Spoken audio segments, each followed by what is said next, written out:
Stop bayar pinjol Anda jika pihak pinjol melakukan 3 hal ini. Apa saja itu? Setelah yang berikut ini.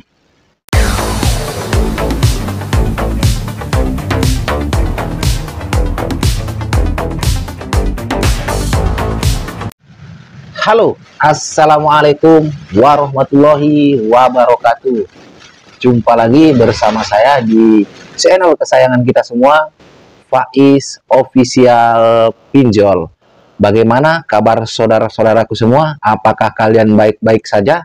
Saya doakan semoga kalian selalu dalam lindungan Allah Subhanahu wa Ta'ala, dilimpahkan rezekinya dan selalu diberi nikmat sehat. Amin, amin ya robbal alamin.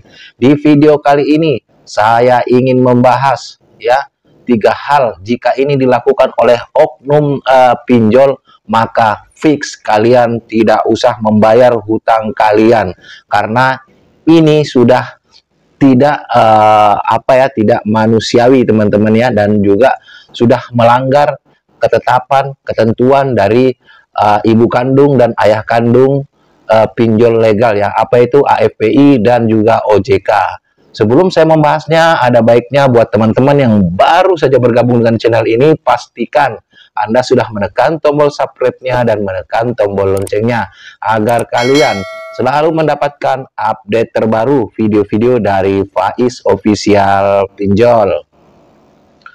Baik teman-teman, saya anggap kalian sudah menekan yang habang-habang yang merah-merah ya, subscribe-nya.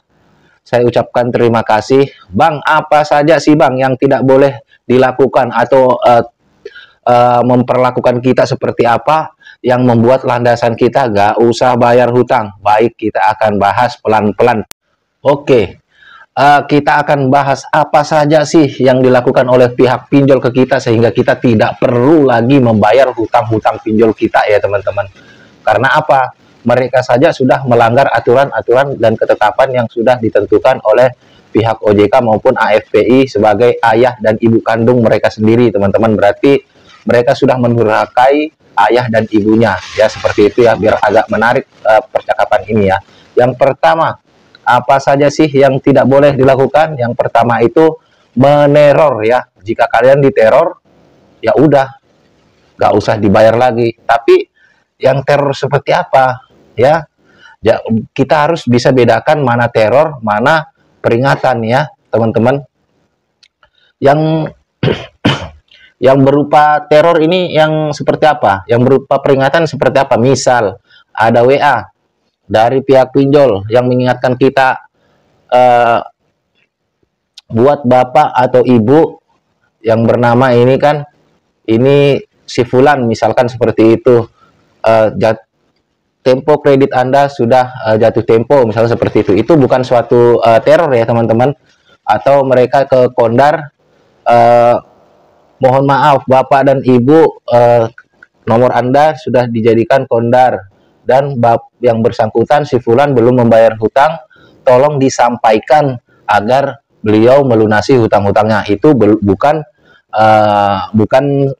sesuatu yang bersifat ancaman ya teman-teman, itu sifatnya mengingatkan kepada kita akan hutang-hutang kita. Bagaimana sih yang bersifat ancaman itu Bang? Bersifat ancaman itu misalkan kita di WA ya, atau di telepon, tolong segera bayar hutang Anda, apabila tidak data Anda akan kami sebar ataupun Anda akan dibawa ke jalur hukum ya, baik itu WA ke kita mau ke Kondar, apalagi kalau keluar Kondar ya. Itu yang pertama teman-temanku. Dan yang kedua apa Bang? Apabila kita diancam akan disebar data ataupun sudah disebar data, maka fix kalian stop membayar pinjol itu, karena mereka sebagai pinjol legal OJK seharusnya tidak melakukan itu, karena itu dilarang ya. Jadi apabila teman-teman saya di sini sudah ada yang disebar data, maka jangan lagi dibayar hutangnya ya. Tapi dengan catatan kalian harus persiapkan bukti-buktinya. Kalau misalkan kalian yang pertama tadi diteror ya, persiapkan screenshot bukti terorannya seperti apa. Apabila via telepon kalian rekam, kalau bisa, kalau nggak bisa nggak apa-apa ya. Kalau disebar data, nyebarnya kemana, misalkan ke Facebook atau ke akun sosial media kalian yang lainnya, kalian screenshot aja. Apabila ada penagihan datang, kalau misalkan ada DC lapangan, kasih lihat, saya tidak mau bayar karena kalian sudah melanggar.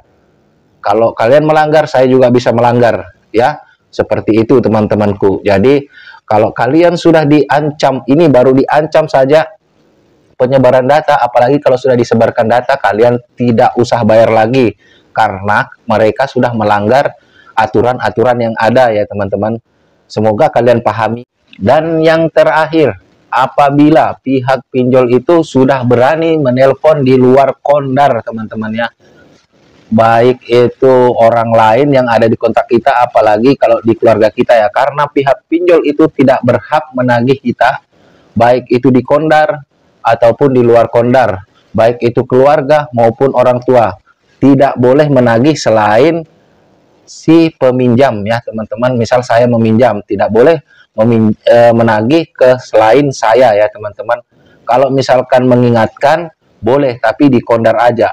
Kalau misalkan menagih sudah selain dari kita yang ditagih, yang meminjam, itu sudah melakukan pelanggaran karena sudah aturan terbaru dari AFPI dan OJK, dilarang ya melakukan penagihan baik dari keluarga ataupun orang tua. Jadi gimana caranya nanti kalau misalkan didatangi DC, ya itu tadi, kalian screenshot bukti-bukti yang ada dari 3 ini, teman-temannya. Kalau misalkan nggak didatangi DC, misalkan ditelepon, bilang aja saya nggak mau bayar. Atau kalian masuk ke APK-nya, kalian kirim lewat email, ya teman-teman. Atau kalian berdiam aja, tapi siapkan itu bukti-bukti pelanggaran-pelanggaran mereka. Jadi saya ingatkan, jika ada yang melakukan 3 hal ini dari pihak pinjol legal OJK, maka kalian tidak usah bayar karena mereka sudah melanggar aturan yang dibikin oleh ayah dan ibu kandungnya sendiri. Sebagai ayahnya adalah OJK, sebagai ibu kandung fintech itu adalah AFPI, pinjol-pinjol legal, ya, yaitu AFPI, Asosiasi Pendanaan Fintech Indonesia, ya. Seperti itu ya teman-temannya.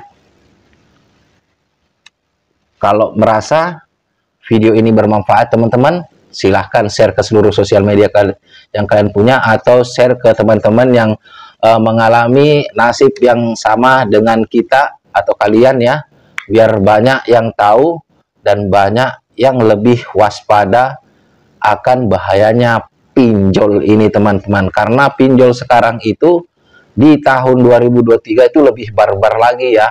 Nggak legal, nggak ilegal, sama cara penagihannya, ya teman-teman.